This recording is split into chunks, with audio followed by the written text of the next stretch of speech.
তুমি কি জানো বুটস্ট্র্যাপ প্যারাডক্স কি? হয়তো জানো কিন্তু মনে পড়ছে না। ওয়েল, আমি বলছি। মনে আছে লোকি সিজন 2-এ ওবি আর ভিক্টর টাইমলির কথা? বেসিক্যালি ওবি একটা বই লিখে, the TVA handbook.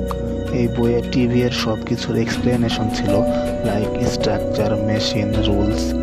পাস্টে Victor Timely নামের এক বান্দা সেই বইটি পেয়ে যায় আর time loop and TVA technology discover করেন।